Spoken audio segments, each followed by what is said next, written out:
पूर्णिया से सांसद पप्पू यादव ने बीजेपी पर बोला हमला, कहा 15 साल से यह लोग सत्ता में है फिर भी दाऊद इब्राहिम जैसे आतंकवादी को आज तक पकड़ नहीं पाई है। और अंतिम चीज, जब आप 15 सालों से हो और एक दाऊद इब्राहिम को लाने की औकात आपको नहीं है तो आपको हैसियत क्या है?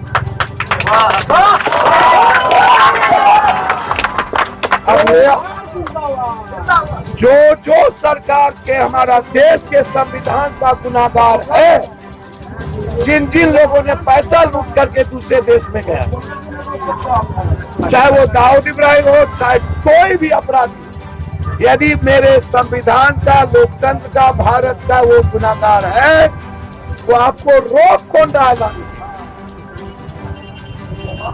इसका मतलब है कि आप दाऊद इब्राहिम से डरते।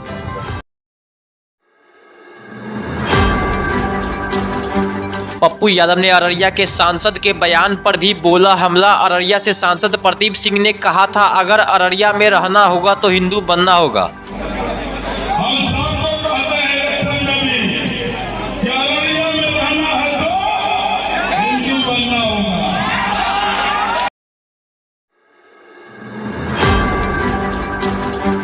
पप्पू यादव ने कहा संविधान इस देश में सभी जाति मजहब के लोगों को रहना सिखाता है। अगर कोई कहता है इसके लिए हिंदू बनना होगा तो मुख्यमंत्री नीतीश कुमार वैसे लोगों पर कार्रवाई करे।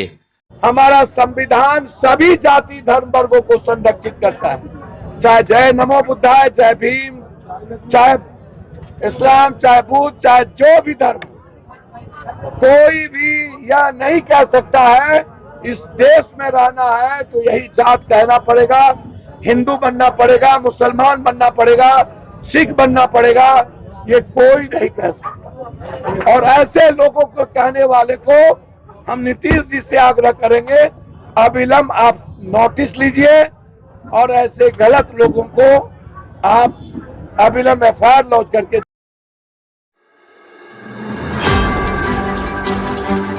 अररिया से बीजेपी सांसद प्रदीप सिंह के बयान पर भड़क उठे राजद सुप्रीमो लालू यादव के पुत्र तेजस्वी यादव। बीजेपी सांसद पर बोला हमला। तेजस्वी यादव ने कहा अररिया के सांसद ने जिस तरह से भाषा का प्रयोग किया है मैं उसका विरोध करता हूं। उन्होंने कहा अगर कोई मुसलमान भाइयों की तरफ गलत नजर से देखेगा तो राष्ट्रीय जनता दल चुप रहने वालों में से नहीं है। अररिया के सांसद ने जिस तरीके से भाषा का इस्तेमाल किया है उसका मैं विरोध करता हूं, खंडन करता हूं। और अगर कोई मुसलमान भाइयों के प्रति अगर बुरी नजर कोई देखने का काम करेगा तो राष्ट्रीय जनता दल और तेजस्वी यादव चुप बैठने वाला नहीं, ईंट से ईंट बजा देंगे।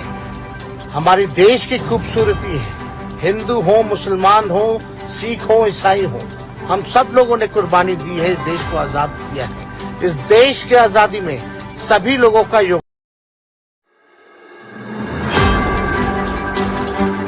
दीपावली से पहले मुख्यमंत्री नीतीश कुमार ने लिया बड़ा फैसला। करीब 40,000 पदों पर शिक्षकों की होगी बम्पर भर्तियां।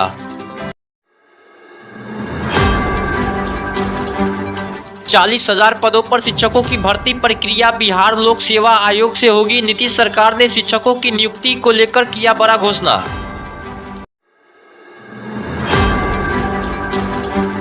बिहार के 4 सीटों पर हो रहे उपचुनाव पर उपेंद्र कुशवाहा का आया बड़ा बयान। कहा चारों सीटों पर एनडीए भारी मतों के अंतर से जीत हासिल करेगी। उपेंद्र कुशवाहा ने कहा जिन 4 सीटों पर उपचुनाव हो रहे हैं वहां एनडीए को भारी मतों के अंतर से जीत मिलेगी क्योंकि लोग अब आरजेडी का असलियत जान चुकी है। देखिए चुनाव परिणाम जब आएगा तो विपक्ष के लोगों को पता चल जाएगा। 4 सीट पर चुनाव की शुरुआत तब लगभग हो चुकी है। सभी जगह एनडीए की भारी मतों के अंतर से जीत होगी क्योंकि अब आरजेडी की असलियत लोग पहचान चुके हैं।